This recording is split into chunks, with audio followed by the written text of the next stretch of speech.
Hey guys, welcome back to the One Bit Podcast. Today we're going to be doing a joint review of the MA3i DAC from Ed Meitner. And this company is called EMM Labs. It's out of Calgary, Alberta. For the Americans, that's Canada. Very cold region. And it's built by an engineer that's very much respected in the digital world. To name a few accomplishments, he's involved in the DSD with Sony and Philips. We'll get into some of the information about him soon here, but we want to just touch base on what it is, how can you use it, and then we'll go from there and show Sean. Yeah, so basically the MA3i is, think of it like a digital hub. So it's a streamer slash DAC slash volume control. It doesn't have any analog inputs, so it's only for digital use. But within that, this is basically meant to be your all-in-one solution that you can connect to an amplifier and enjoy basically some of the highest quality digital out there, and to have a little bit of flexibility in terms of connecting different digital sources to this device. And there's a lot of cool technical aspects to this product that I think, make it unique. So Jay, you like the technical stuff. Why don't you take it away? Yeah, so, there's not going to go into too much of the technicals, but the reason that makes this DAC special, right, is that they build most of the components in-house, including the DAC itself. Yeah. Now, I may refer it by accident as a DAC chip, but essentially what it is a 1-bit DSD DAC per channel called the MDAC that is built to their specifications, how they want it. And this also gives them flexibilities with their clock, because they also happen to build their own clock. Yep. So that gives them flexibility. And if you look at the board here, they're very close in proximity to each other. So they're able to basically integrate however they see fit, because they make their own DAC, clock, and so on. Filters, everything. Yeah, filters, everything. And also the analog output stage as well. And if you look in the market, and I've done some research, there's very few, maybe one or two companies that builds their own DAC chip, right? Yeah. Or their DAC, I should say. And as well as their clock. So this gives them ultimate flexibility, and to have that kind of expertise and the measurement gear and all that kind of stuff is going to be a pretty rare gem in the hi-fi space.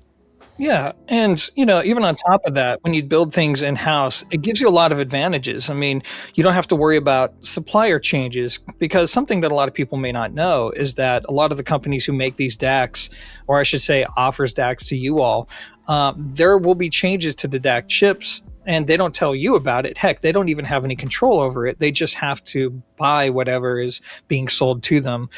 Sometimes there's factory shortages, silicon changes, and all that. Whereas if you build it in-house, you have almost complete control over the entire process. And what you're actually getting is a true 1-bit DAC, not these 1-bit DACs that are truly 4 and 5-bit DACs in reality. So it's what you're getting is the real deal here. Yeah, and also in terms of the general build quality, though, I was a little bit underwhelmed in the beginning when I first got it, because it has a very minimalistic. And what I would say is that it kind of goes with the name EMM Labs, right? So it kind of has that kind of like lab equipment vibe to it. So it's not a bad build quality, but it's not going to be bling bling if you like to see a lot of kind of like metal and weight and stuff like that. No, you're not going to get that with this DAC. What you're getting is mostly the expertise of Ed Meitner, and the very unique fact that they make their own DAC, and clock and so on, and optimize integration more than anything. As well, I found out that they really closely match components. So all the capacitors and resistors and stuff like that, they closely match it for the very optimal performance. Yeah, I forgot what the tolerances are. They told me, and it was extraordinarily high. Like, I think as high, if not even higher than brands like Accuphase. So, and at least when it comes to, critical components in the audio chain. So, it's one of those products to where when you look at it, you're just like, it's not as hefty as some other products, as you say. You don't get this big, aluminum, case with all this fancy stuff inside. But what you are getting is a very purpose-built minimalist product. And again, it's more to expertise. It's the implementation of the hardware that's inside versus throwing in a bunch of hardware just for the sake of it. Right. So, And and so how you would use this is also a streamer. So you would use mConnect. And I found that, and it also really compatible. And I also found that it was really good as a streamer as well, but I really liked it as a DAC as well. So you can use this as a solo DAC, but what you can't do is use this as a solo preamplifier. It does have volume control, but I also found that I had better experiences when I used a external preamplifier. So I really like this as a streamer and a DAC more than a streamer, DAC, and preamp. But you can technically use this as a DAC, streamer, preamp, and with just a solo amplifier. Yeah. So the big question is, what does all of this mean, though, when it comes to performance? Like, for all this fully talk about, how qualified Ed Meitner is, doesn't mean anything if the performance is there. So what I'll do is I'll just kind of give my take on performance, and then I'll let you respond, see if you agree, disagree, and just, Sure. We can lay down our experiences. Now, before I begin, though, I do want to mention some of the equipment that I used for this review. So first and foremost, the speakers I used, some of you will see behind me, the Dyne Audio Confidence 20s. I used a couple others, but those were the main speakers. I used a bunch of different digital sources for a transport. So my AMR 777 CD player, and even the Atoll, I can't remember the model name, I used that as a transport as well. Now, I used two amplifiers. One was the First Watt F7 amplifier, which is a little, not a little, but it's a 25-ish watt per channel Class A amp. But the other amplifier I used, Jay, I don't even think I told you this. Hold on. Oh my God, we can see his legs. I know, right? So what you see there is the AMM MTRS, or whatever they call it, stereo amplifier. So that is a big boy. That is a 180-pound amp that I had to get help with carrying up the stairs because with a flight case, it's 230 pounds. Jesus, I didn't know you had that in. Yeah. Crazy. Yeah. So I've had that in for about a month and a half now. Crazy. So anyways, those have been the products that I've used. And in that time, this is basically what I found in terms of performance. So in a nutshell, as a reviewer, I constantly hear about companies who are aiming for something that's neutral. They don't want to editorialize the signal. They just want to pass it from point A to point B with as little coloration as possible. And the issue that I've always had with that is usually a product will have a very distinct sound despite their best efforts. Usually for the people that are going for neutral, it tends to sound thin, a little sterile, maybe a little clinical and dry somewhere in the mid-range. And to me, that's not neutral. That is a color. The piece of credit that I'll give to the MA3i is that it's as close to neutral as I've heard, and it does it in a way that's not irritating, soulless, or annoying. It's a very clean sound. It does all the things that audiophiles want, as you would expect, because it's not a cheap piece. So imaging, detail separation, all of that's there. But perhaps the biggest compliment I can give to it is that it can deliver digital sound with that digital noise, that hashed, annoying kind of treble that you can sometimes get from digital. It sounds great with excellent recordings, but it also sounds great with crappy recordings too. And what you experience is going to depend more on the gear that's connected to it than the product itself. And it just kind of gets out of the way of itself and does this freaking job. And in my experience, when I went between, like, say, the M amplifier and the First Watt, the difference between those amps are significant. I mean, absolutely night and day difference. And, it's the MA3i that allowed me to hear that difference. So this is going to be good for somebody who is picky about their digital. You like resolution, but you don't want it to have this annoying digital sound. You don't want your sound to be overly warm, but you don't want it to be overly thin. You just want the signal to be preserved and still, but enjoyable to listen to. If that's what you're going for and you like the idea of a digital hub, I think the MA3i is actually a pretty good way to go. But yeah, that was my take on sound quality. What'd you run it to, man? Yeah, similar. So for me, I was using the AccuPhase E3000, AGD Audion monoblocks, as well as the Live Harmony monoblocks, and a few other kind of integrated amplifiers and whatnot. Throughout the time I had this, Meitner MA3i. And I used it as a DAC, I used it as a streamer and so on. And I've personally found that, very much similar to what your findings were. I found that it was the best neutral presentation that I've heard out of a DAC. And what I mean by that is a lot of DACs are categorized as neutral. So if you watch my reviews, I sometimes go, oh yeah, this is a neutral colorless DAC. But usually when I say that, it also comes with a caveat that to me, it sounds a little bit clinical, right? Sounds a little bit sterile. Yeah. And that was the case with most neutral DACs from SMSL, Topping. And of course, there's a much less expensive DACs, but we can even go with like Denafrips, right? Denafrips Venus, which I'll compare in a bit here. Yeah. But basically, we'll come back to that. But basically, I found that this DAC was neutral. It kind of got out of the way. It didn't really have a wow factor in the beginning, right? So I agree with that. In the beginning, I was a little bit underwhelmed. I was like, oh, okay, well, it's not giving me any kind of like fat bass or, or anything crazy. But what I noticed was that going from my Arender N20 streamer and the Denafrips Venus 15th DAC, which in combination costs far more than the MA3i, switching from that, I didn't notice any like, I wish I went back to the Arender setup. So, but at the same time, I didn't feel like, that's such a huge improvement. So I was pretty neutral about it. Yeah. But as I spent more time with it, what I found was that I just ended up playing more of the tracks that I would like to play, if that makes sense. Whether it's a poorly recorded track or a modern track or a Korean track or whatever it is, I just kind of picked it out of the, the playlist and played it, and it sounded great. Yeah. Versus when I had the Arender setup and when I went back to the Arender setup, I tended to kind of pick and choose more or less what sounded good to me. Yeah. Right? More of the audiophile tracks. Now I get it. This is a very neutral DAC. It doesn't have an immediate wow factor. You're not gonna get, oh wow, look at that, all the details all of a sudden, or oh wow, look at that fat bass all of a sudden. But it makes you appreciate everything about the music because you just kind of like, can hear, you can play anything, it will sound good.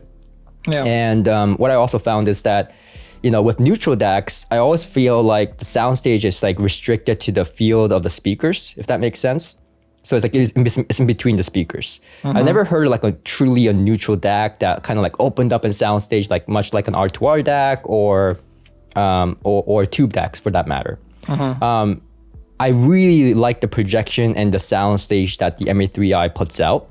It is not like unrealistically huge like a tube DAC or an R2R DAC, but it's somewhere between like the neutral, like restricted to the field of the speakers and the tube DAC. So it's somewhere in between there. So it throws what I would categorize as a realistic soundstage. So not only is this DAC a neutral DAC in the sense of the sound characteristics, but I also found that it was a realistic type of sound that I was getting, which made it a very natural kind of listening experience. So while I definitely didn't get the immediate excitement that I usually get from, audiophile gear, right? When I get new audiophile gear, I go, oh my God, look at that fat bass or look at that treble or whatever. But this was more like a long-term appreciation. As I went through my tracks, I was like, oh, I can literally put on anything and it sounds good. So that was very impressive for me. And for that, I think and we'll get into the value in a minute here, but for that, I thought it was worth the value. But when you compare it directly to something like the Venus 15th, the Venus 15th has like that sparkle and that more audiophile quality to it that some other people may like. You don't quite get that with the MA3i. There is not a lack of detail, but it's not a bright DAC. It's not forced. Yeah, it's not forced. It's not, I think it does best to be effortless, if that makes sense. It doesn't stretch out the high frequency to sound like extra detail is there or airiness is there. It's a very natural experience. And so that's kind of my takeaway from comparing the Denafrips to this is that the Denafrips may please those like detail oriented, those nuanced detail, those people that want to hear all the little details in the music, while the MA3i is for some people that just wants to, play anything and make it sound good and just relax. It's not really for dissecting. Even though it's a neutral and a very well measuring DAC, it just kind of gets out of the way. It doesn't force itself to impede anything or show you extra things that you might not be interested in. Which is the whole, which really is on brand for Ed Meitner. I mean, he's an engineer's engineer. Yeah. That's what he's going for with literally everything. So, and I would say to that end, given what they look to achieve, I'd say it was a job well done. Yeah, and I think, I really don't like this analogy too much, but I think it's the best example of straight wire with a gain. Yeah, it kind of gets out of the way. I don't have any kind of, it's a simple review in a way because it's like, it's neutral, it's dead neutral. It's like, I can't say it has a little bit more upper, energy or lower energy. No, it's just flat out neutral. The sound will be the summation of your other components. Exactly. And that really aided me in, and I might actually go with this lineup. And by the way, they have the EMM Labs lineup and the Meitner lineup. Now, what we're reviewing here is the Meitner lineup, which is the entry level. And this kind of made me, yes, EMM Labs line is much more expensive, but this made me kind of intrigued into checking out the EMM Labs as well, because I might be switching because of how easy it is to discern differences with this DAC. Because it's such a natural and neutral DAC, like Sean mentioned, when I review other gear, it's a no-brainer. Like I don't have to worry about how the DAC sounds. Yeah. So this brings us to a big question, and one that we had many conversations about, which is value. Yeah, because this is a very expensive It's $11,500. I don't think we mentioned a price up until now, 20 minutes into this video or whatever, but nonetheless, it's a very expensive product. And let me just be completely forthright and blunt here. The value is not inherently obvious when you hold the product, when you look at the product. And it's not that it's not well made. It's just, I think most people, to even include myself at times, when I'm spending $11,500, I'm expecting weight. I expect to have to grunt a little bit when I lift something, even if it's a digital device. That's what I'm looking for. I'm looking for jewelry. When I pop the top of the unit, I want to see, separate chambers with big transformers and big go F yourself caps that cost $500 a piece. I very much I'm a caveman in that regard. I think I call myself a caveman in the previous video. You're getting a theme here. But it is not going to appeal to people who are looking for that. It is going to appeal more to individuals who are like, hey, look, I don't care about the fancy, transformers and casework. I want something that's well made. I want something that performs well. The performance means more to me than just having a bunch of stuff. And that is going to be a niche group of people, because I think most people do want their stuff. Yeah, I think there's, a lot of people are like so used to seeing like Denafrip stacks, like, humongous linear power supplies and, but you have to also mention technicality wise, right? Yeah. This is a 1-bit DAC. This is a DSD DAC. And what that means is that 1-bit DACs are usually simple. Yep. And also combined with Ed Meitner's kind of philosophy of less is more, right? Yeah. So he's trying to make the signal path short as possible, remove any unnecessary parts. Yeah, there's no op amps in the signal path. So you're not really, you're absolutely right. You're not really paying for like the Jupiter caps or the Doolin caps and all these kind of stuff that's inside. And if you look at the chassis, it's kind of empty inside because they refuse to put extra stuff. It's a 1-bit DAC. It's supposed to be simple, and it's further simplified by the fact that Ed Meitner focuses on less is more. So this is going to be for those purists that want the shortest signal path, great integration of a 1-bit DAC. And we have to also talk about how the audio in stream is also upsampled to 1024 DSD. So this is going to be for those that want to basically feed any kind of PCM format or whatever through this DAC, and then basically have an upscaling to 1024 DSD. Yep. And Ed Meitner is someone that is very aware. We had a chat with him, about a 2-hour Zoom call with him, right? Yeah. And he was a very intriguing individual. And I found that, he puts a lot of emphasis on the downfalls. So as a true engineer would, instead of improving, and he does improve, things that is already improved, but he really focuses on minimizing the downside of what is lacking in a DSD DAC or in a DAC in general. So one of the things that he mentioned was like upsampling or downsampling. Anytime there's a conversion, there's a loss, right? So he puts a lot of focus on that.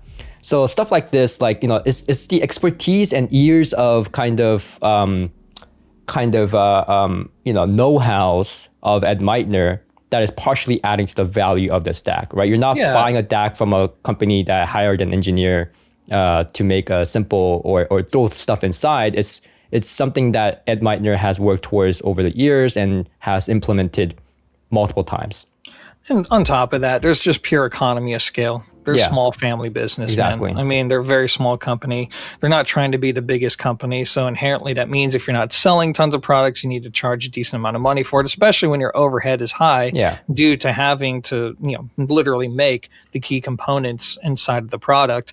And then on top of that, I know this is something that I find a little bit more intriguing than you do, their upgrade program, which is, okay, so let's just say you had the previous generation MA3, right?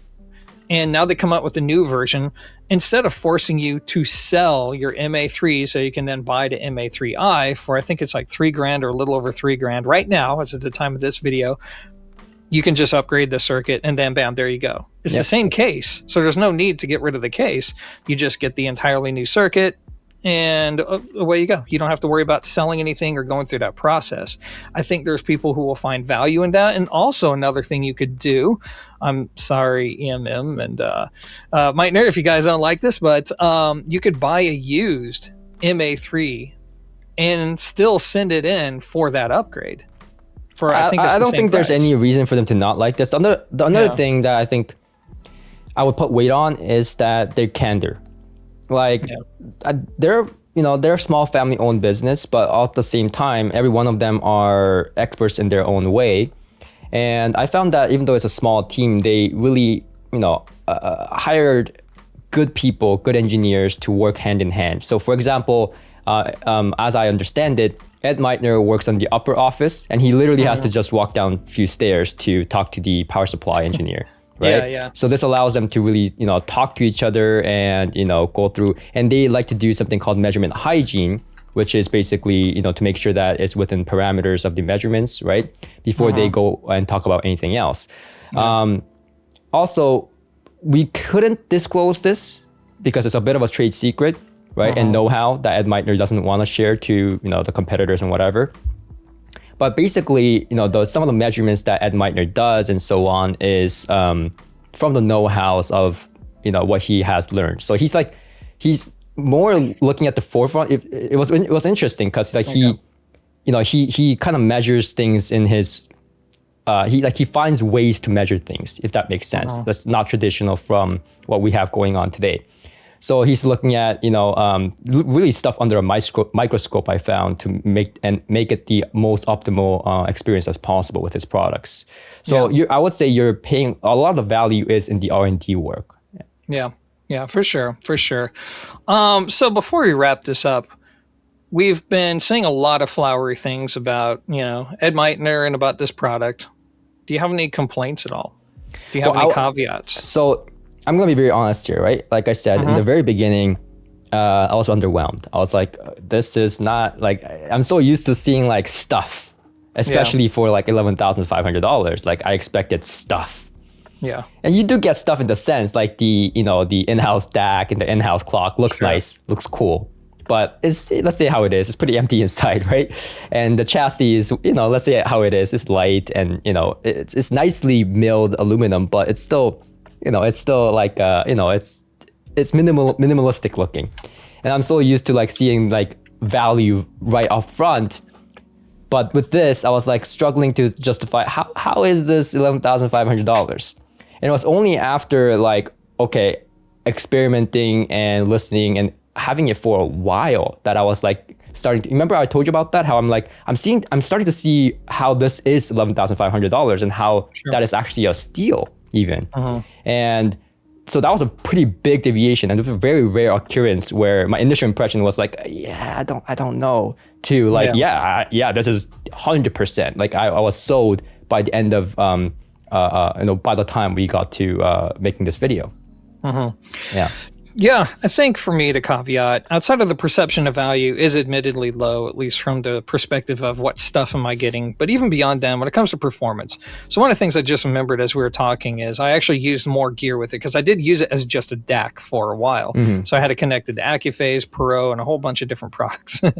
But in that, experience, I learned that yes, on one hand, I really appreciate the sound, I appreciate the neutrality, all the things that we said before. But I do readily admit that maybe it's because I'm biased, maybe it's because I'm used to the sound of my AMR. But I still feel like when it comes to realism, I still feel like my AMR is more realistic in terms of portraying the tone of instruments, in terms of portraying the scale of instruments. I do feel like the AMR does have that edge over even this product.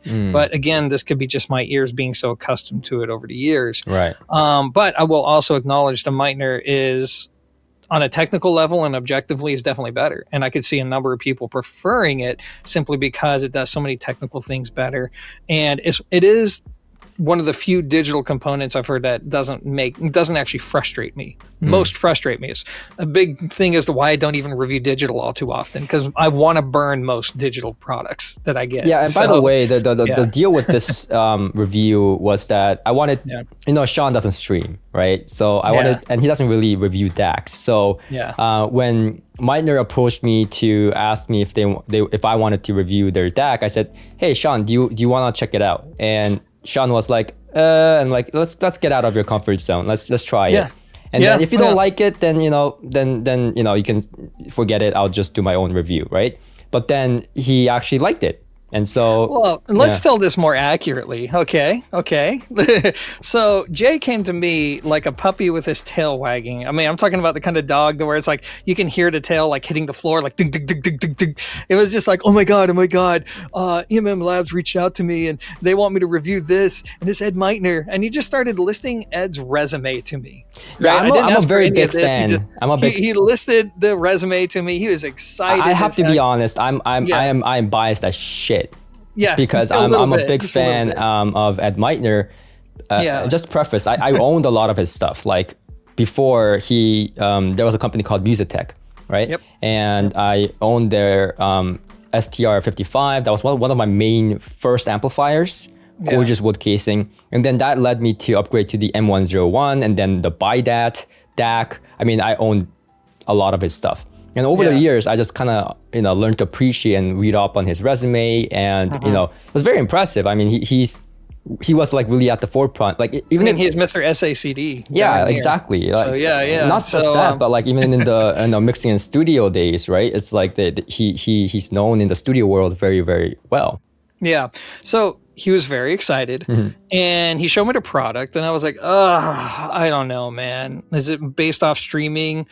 Does it do anything else? And he's like, well, it's a preamp and it's a DAC. And I'm like, okay, well, volume control, but still, I looked at it and I was the one who was like, you know what? I should get out of my comfort zone. You're really excited about it. This could be a cool opportunity. Let's just see what happens. Right.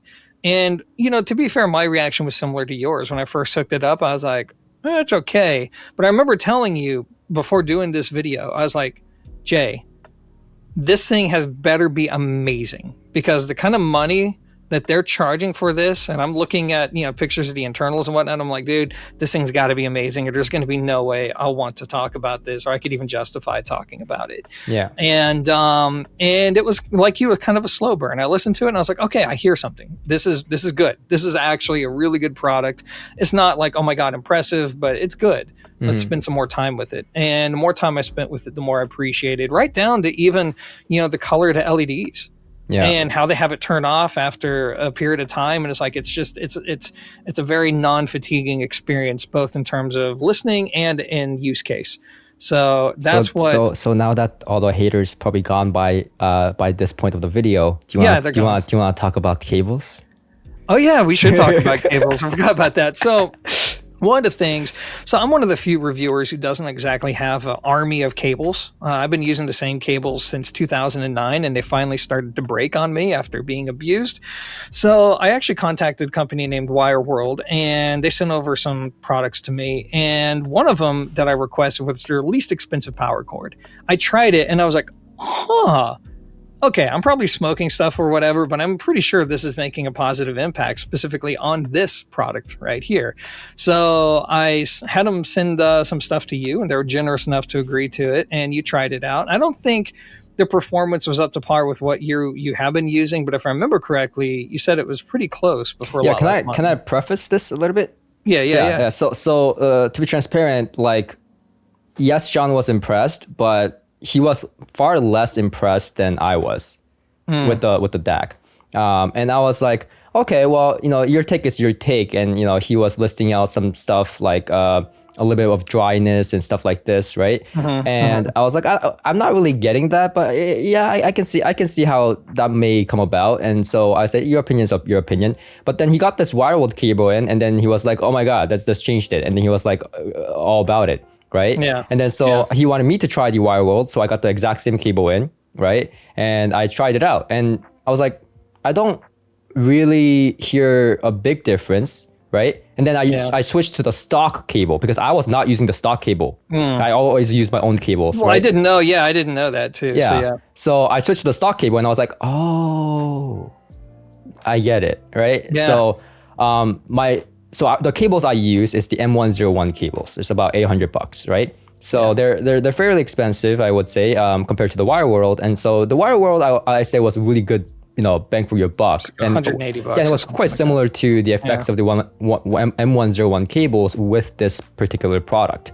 So that's the kind of the backstory of that cable story. And I love that we're ending this review talking about a cable, let alone a power cable, because I know Ed Meitner and his take on this. Yeah. He hates this. He uses patch cord, dude. He's an patch engineer. Cord. That's what he uses. Patch cord. He's an engineer. He's an engineer, and I love the fact that he is going to absolutely hate this. And I'm going to speak directly to Ed. Ed, I swear, if you have some smart stuff to say, I know your address. I am going to Amazon spam you a bunch of grounding boxes and a bunch of magic stuff. I know that'll drive you crazy. So, oh God, send him some wire. Send him some cables, man. I will. I will have all the cables. I mean, but we're just audio geeks, right? So we like to try these things and see. But hey, I thought it was fun. It's a fun DAC. I think it's interesting in a way because it doesn't have an immediate wow factor, but your appreciation level goes up pretty drastically as you use it. And I think that's the biggest caveat, is that it's a hard sell. Let's say what it is, right? It's a hard sell just looking at the product. But once you kind of know what goes into the product and stuff like that, and I might actually go to their I might visit their factory in Alberta. So let's see how that goes. But I'm just thinking, like, as I learned more about the product, I got my appreciation level way up compared to like just having no clue about what went into it and then just holding it in my hand, right? So I think, I think the biggest thing is the value proposition.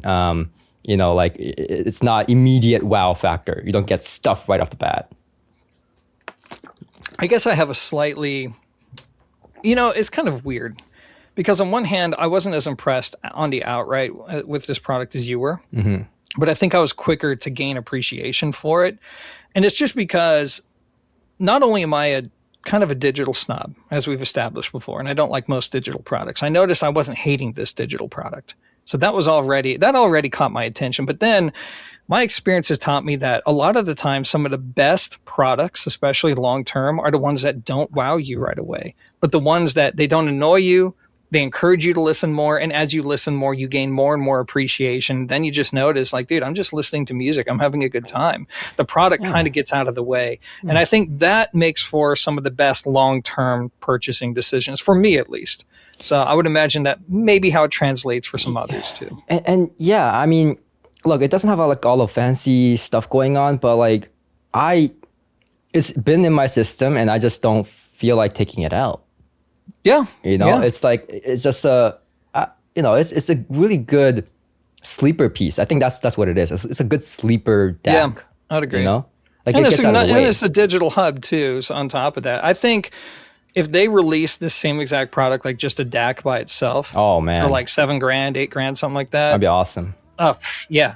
That would be, because I really like the DAC. Yes. Like the streamer function, it's M Connect and it's Roon compatible. It's okay, especially if you're a Roon user, right? Yeah. But it's not like like an Eversolo app or with all the adjustability. It doesn't have all the fancy features, so to speak, right? Yeah.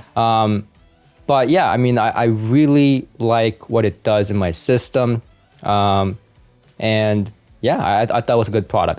But I can see how it might not be for everyone, like we mentioned. That's how it always is with everything. So I think on that note, we've been doing this for almost 40 minutes. I think it's time to call it a review. All right, Ed, don't kill us.